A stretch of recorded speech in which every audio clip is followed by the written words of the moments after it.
Zaporizhzhia संकट के बीच Belgium का बहुत बड़ा फैसला सामने आया। बेल्जियम ने न्यूक्लियर फेज को 10 साल के लिए रद्द किया है और 2025 तक परमाणु प्रोजेक्ट का होना था फेस आउट।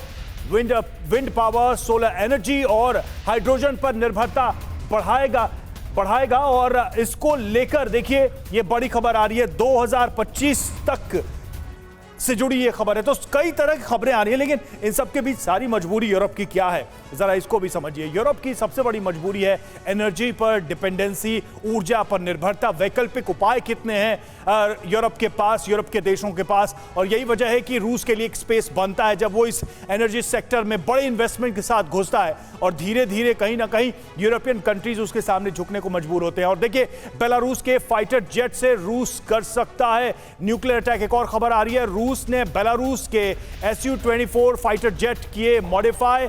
हमारे जेट अब क्या आप मधुमक्खी की खेती करके हर साल 1 करोड़ कमाना चाहते हो? हर साल मधुमक्खी की खेती करके 4 करोड़ कमाने वाले आपको सिखाएंगे। फिर क्यों देरी?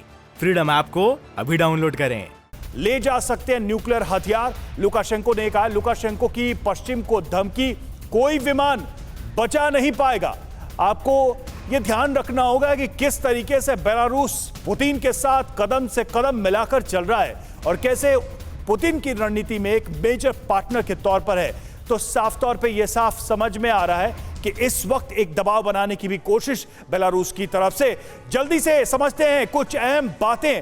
कयामत को दावत, जी हां, हम जिसकी बात कर रहे हैं, जिस एटॉमिक खतरे की बात कर रहे हैं, वो दरअसल किसी कयामत से कम नहीं है। लेकिन इस बीच आप देखिए लुकाशेंको, इनकी तरफ से क्या क्या पहल इनिशिएट किया जा रहा है। दरअसल इस पूरे मामले, पूरे प्रकरण में अगर देखा जाए तो रूस के साथ किस तरीके से दबाव बेलारूस का भी है। बेलारूस के Su-24 जेट न्यूक्लियर अटैक के लिए पूरी तरह से तैयार हैं और बार बार जब ये न्यूक्लियर अटैक की बात आती है तो अपने आप ही टेंशन जो है ऊपर चला जाता है, उसका मीटर ऊपर चला जाता है। Su-24 जेट को अपडेट करने का श्रेय पुतिन को जाता है और अब बेलारूस के पास ये अवसर भी है कि वो इसका एक तरीके से फियर क्रिएट करें। अगर किसी ने उकसाया तो हेलीकॉप्टर या विमान बचा नहीं पाएगा। यह बयान आ रहा है लुकाशेंको की तरफ से, जो हम आपको बता भी रहे हैं कि किस तरीके से इन सख्त स्टेटमेंट्स के जरिए बेलारूस जो है अपना दबाव बढ़ा रहा है। जरा इस मैप के माध्यम से हम आपको समझाते हैं कि खतरे के जद में किस तरह से यूक्रेन और उसके आसपास के इलाके हैं। ये देख ही रहे हैं आप, रूस और देखिए बेलारूस और सीधे यूक्रेन से उसकी बाउंड्री सटी हुई है। और आपको बताया कि जो यूक्रेन के जो न्यूक्लियर प्लांट्स थे, उसमें जो मेजर प्लांट्स थे वो भी बेलारूस की सीमा के सबसे करीब थे।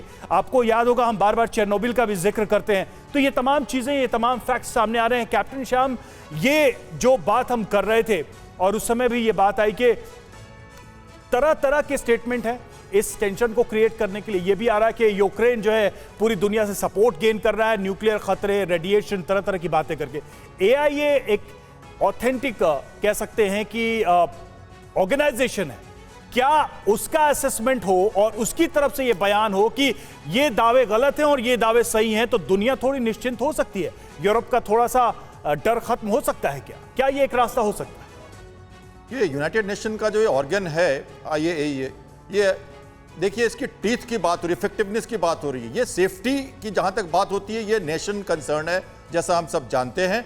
सिक्योरिटी की बात है, रिसर्च की बात है, transportation, shipment, waste management of the fission material, ये सारे इनके दायरे में आते हैं। पर इनकी जो पॉलिसी है, इनका जो प्लान है और इनकी जो एडवाइजरी कमेटी है, ये सभी के सभी यूनाइटेड नेशन जनरल असेंबली को या यूनाइटेड नेशन सिक्योरिटी काउंसिल को रिपोर्ट करती है। और जब ऐसी कोई बात कॉन्फ्लिक्ट जोन की आती है तो ये दायित्व बन जाता है यूनाइटेड नेशन के दूसरे ऑर्गन्स का कि इसको इंश्योर करें। तो इसके पास कोई अपना डायरेक्ट पावर नहीं है, तो कुछ है नहीं, तो सिर्फ ये पॉलिसी दिखा सकते हैं और अपनी बातें कह सकते हैं और इनको इंश्योर कर सकते हैं, बाइंडिंग कर सकते हैं। ठीक है, राजीव सर कुछ कहना चाहते हैं? राजीव सर, इनके असेसमेंट का कोई मतलब नहीं है क्या? नहीं, देखिए, इंटरनेशनल एटॉमिक एनर्जी एजेंसी, जब ये अभी चेरनोबिल की आपने बात की, चेरनोबिल के बाद कई ट्रीटीज हुए, कई ट्रीटीज जो चाहे कन्वेंशन जिसे कहते हैं, जिसमें कि इमरजेंसी प्रिपेयर्डनेस से लेकर से न्यूक्लियर, जिसको स्पेंट फ्यूल मैनेजमेंट से लेकर जो अभी बात कही उसमें वेस्ट मैनेजमेंट तक जिसको कहते, सब में जिस राष्ट्र ने साइन किया, हस्ताक्षर किया है, उनका यह कर्तव्य है कि उस जो कानून को जिन्होंने माना है उसको इम्प्लीमेंट करें। तो उसी के तहत रूस कभी भी नॉर्मेटिवली और कानूनन नहीं कह सकता कि हम यह कार्य नहीं करेंगे, उसे करना ही है। और इंटरनेशनल एटॉमिक एनर्जी एजेंसी जो है एक पार्टी है जो कि इसको इंश्योर कराती है और उसके साथ ठीक है, कम से कम इन प्रिंसिपल तो रूस के लिए भी ये सब बाइंडिंग है। खैर, क्या आप मधुमक्खी की खेती करके हर साल 1 करोड़ कमाना चाहते हो? हर साल मधुमक्खी की खेती करके 4 करोड़ कमाने वाले आपको सिखाएंगे, फिर क्यों देरी? फ्रीडम ऐप को अभी डाउनलोड करें।